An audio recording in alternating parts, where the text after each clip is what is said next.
I don't think people have any idea what's really happening in Gaza and why it is happening.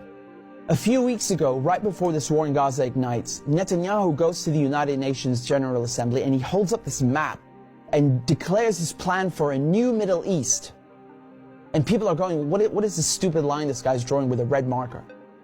What it is an economic corridor that stretches all the way from India to the United Arab Emirates, into Saudi Arabia, into Jordan, Israel, and then finally to the entire European continent. I mean, the United States at this point, seeing their influence starting to fade, seeing the relevance of the dollar recede after they stole $300 billion from Russia. You have all these spooks in Washington and Tel Aviv, running around desperately trying to counter BRICS and counter China's new Silk Road.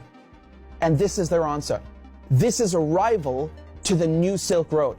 Remember, the ancient Silk Road is the largest, most important trade route in human history. This thing is enormous. It stretches all the way from China to Syria to the Mediterranean Sea. The Chinese know how important this thing is and they want to revive it. It is the future of world economics, trade, and politics. Within the span of a few weeks, Iran and Iraq have signed a railway deal.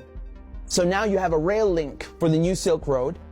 And President Assad of Syria, who the West have been trying to isolate for over a decade, is now visiting China, the world's largest economy, and signing a strategic partnership. This is pivotal.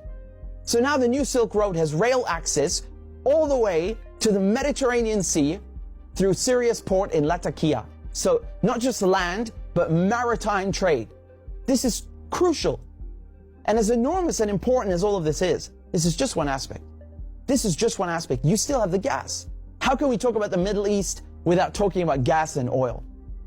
When the US instigated the Maidan coup in 2014, that wasn't just about NATO expansion and encirclement of Russia. This was about surrounding, controlling, and cutting off Russian gas to Europe. Russia is the country with the largest proven reserves of natural gas. Control Ukraine, and you control the pipelines that feed and supply Russian gas to Europe.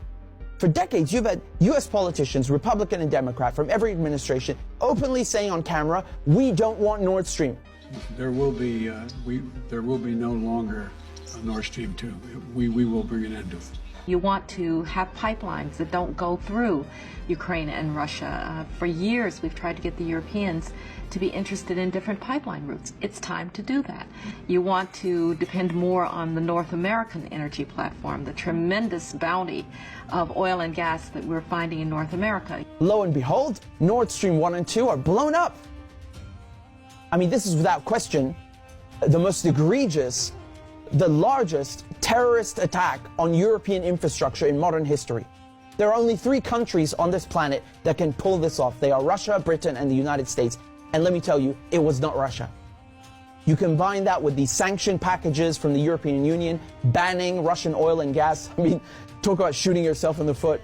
So now there's no more Russian gas coming into Europe. And just like that, the United States have achieved a long-standing foreign policy objective. Now, the only other country with enormous gas reserves, the second largest in the world, is Iran. Iran signed the nuclear deal in 2015 and 2016. They're complying in every way imaginable. The IAEA at the UN cannot be happier. And then the United States, the guys who orchestrated the whole deal, go back on their word and they rip it up just like that and reimpose sanctions on Iran. So now Iran is barred from selling its oil and gas to Europe and others. So Russia and Iran, the 2 countries with the largest gas reserves, are out of the picture. Then Israel, all of a sudden, proposed themselves as a solution to the European Union's gas shortages. Take our trilateral energy, for example, that we closed in June with Egypt and Israel. It has played an important role in our strategy to get rid of the Russian fossil fuels. How convenient. How convenient. In 2010, they conduct a geological survey and find this monstrous giant gas field in the Middle East. It's called the Leviathan, and it's in the Mediterranean Sea on the Levantine Basin. That means it's right off the coast of Palestine, Lebanon, Syria. Syria initially declines offers over its gas reserves and simultaneously refuses to lay pipes for a Qatari gas project. What a coincidence! Barely a year later, war breaks out in Syria. And who's funding it? Qatar and Israel and the United States are just some of the parties funding and running this war to overthrow the government in Damascus. Today, the United States control 1/3 of Syria. They control all of Syria's oil fields, and Israel is bombing Syria's most vital port, Latakia, on a regular basis. So they're cutting off all the oil revenue and destroying, crippling any maritime activity, such as trade, such as gas exploration. Another major port on the Levantine coast is in Beirut, which mysteriously explodes in 2020. And so Israel, proposing itself as a solution to Europe's gas shortages, shows up with an FPSO, this enormous gas extraction vessel, and tries stealing gas from Lebanon's Karish gas field. And, this reignites a huge maritime border dispute. And Israel has to go and beg the United States to solve this diplomatically, because Hezbollah said, if you steal 1 cubic inch of our gas, we will fire our missiles on your ship. Now we come to Gaza. Gaza also has its own unexplored gas field. Gaza is also a concentration camp run by the Israelis, and it's been under siege by Egypt and Israel under naval blockade since 2007. I mean, you can't even fish properly, let alone extract gas. And so now, the Lebanese, the Syrian, the Palestinian ports, they're all out of action, and the only working port left in the coast is the Israeli port on Haifa. I mean, how convenient. This makes Israel the only one able to explore gas and implement an economic corridor like the one that Netanyahu held up at the UN.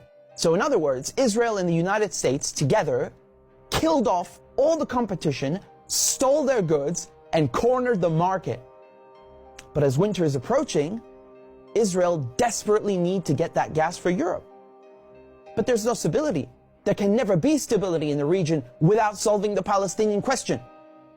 And so when Netanyahu shows up at the UN with his brilliant plan, the Israelis thought, oh, it's a done deal. They'll just get Saudi Arabia to normalize ties and thereby extinguish the Palestinian issue once and for all.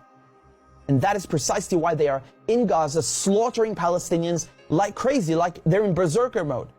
Israel has bombed Gaza before, but this surpasses anything we've ever seen, which is truly saying something. I mean, this is unhinged, calling people human animals and massacring them. Israel is just hoping the Palestinians will run away in fear into the desert. They've literally said this. They want to put them in the desert. They want people in Gaza to go to the Sinai Desert and push the people in the West Bank into Jordan. This is genocide and ethnic cleansing without question.